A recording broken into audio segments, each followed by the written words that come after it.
ગરુડેશ્વર તાલુકામાં આવેલા માખણેશ્વર મહાદેવનો મહિમા. નર્મદા જિલ્લાના ગરુડેશ્વર તાલુકામાં આવેલા બોરિયા ગામમાં માખણેશ્વર મહાદેવ આવેલા છે. તે અશ્વત્થામા સાથે જોડાયેલી તેની વાત છે. એમાં 7 ચિરંજીવી થયા, જેમાંના એક અશ્વત્થામા છે અને તેમનો જ્ઞાનરૂપી મણિ કાઢી લેવામાં આવ્યો અને તેના પર માખણ લગાવવા માટે આદિવાસી સમાજના લોકો જે સુરપાણેશ્વરની જાળીમાં રહે છે. Story report by Paresh Pandya, Tilakwada, Narmada. આ સ્થાન અશ્વત્થામાની તપોભૂમિ તરીકે પ્રખ્યાત છે. અહીંયા દ્રોણપુત્ર અશ્વત્થામાએ પાંડવોના પુત્ર માર્યા પછી તપ કરેલું અને હરરોજ એ અહીંયાથી સ્નાન કરવા નર્મદા જાય. ઉપર માથાવાડી ગામ છે, ત્યાં ગાડી લોકો એને વાળી નાખેલો માથાવાળો ફરે છે, એટલે ગામનું નામ પણ માથાવાડી પડ્યું. અને ત્યાંથી એ એની ગુફામાંથી રોજ નર્મદા સ્નાન કરવા જાય અને અહીંયા શિવજીની પર પ્રસન્ન થયા અને એના મસ્તક ઉપર જ્યાં ઘા પડેલો તે ઘાને રૂઝાવવા માટે શિવજી એને માખણેશ્વર એટલે કે માખણ મૂક્યું.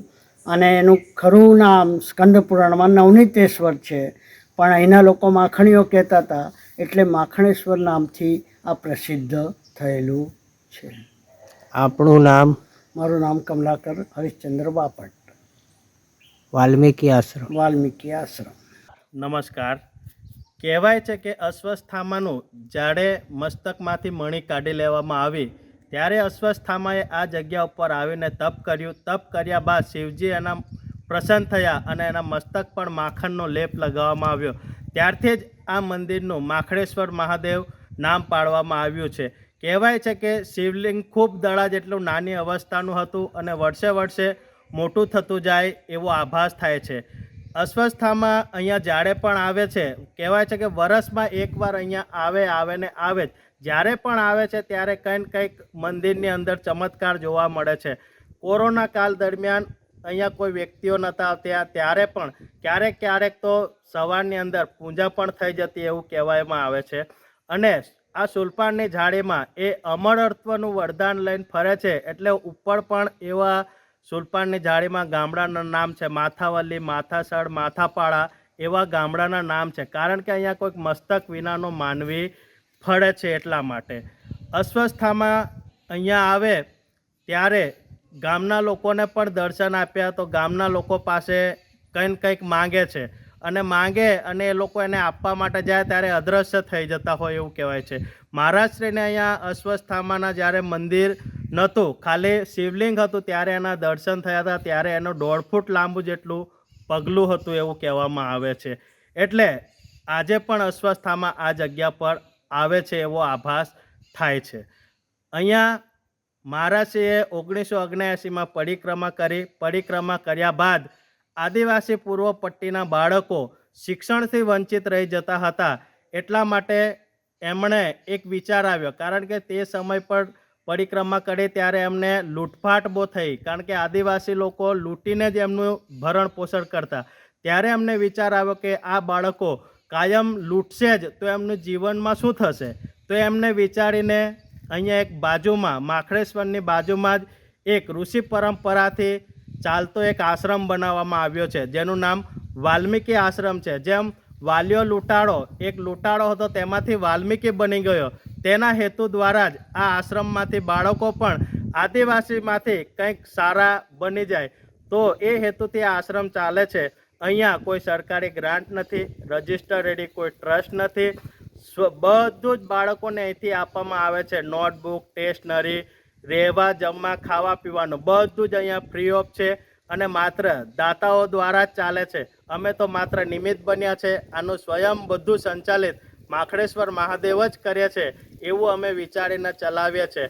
અને અહીંયા કોઈ પણ જાતની અત્યાર સુધીની કોઈ તકલીફ પડી નથી. અમારે કોઈ દિવસ કોઈની પાસે લાંબો હાથ કરીને માંગવા પણ જવું નથી પડતું.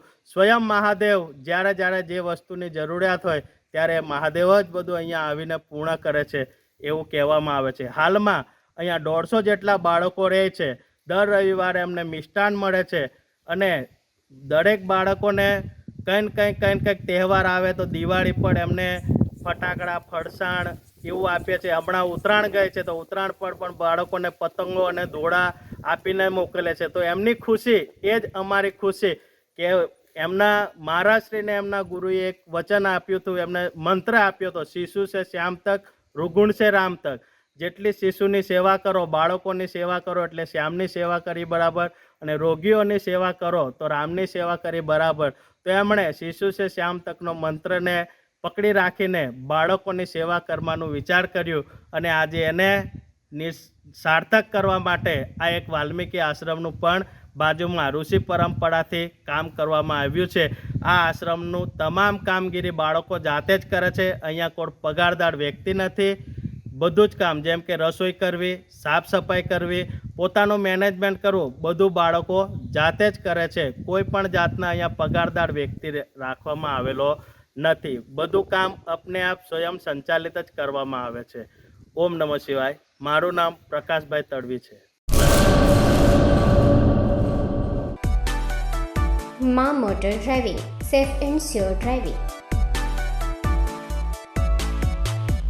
ડ્રાઇવિંગ એ શોખ સાથે આપની મોટી જવાબદારી પણ છે. અમારા ઇન્સ્ટ્રક્ટર દ્વારા સચોટ અને સરળ માર્ગદર્શન. આપની રોજની તાલીમની માહિતી મેળવીને શું અધુરાશ છે એના ઉપર પૂરું ફોકસ કરાય છે.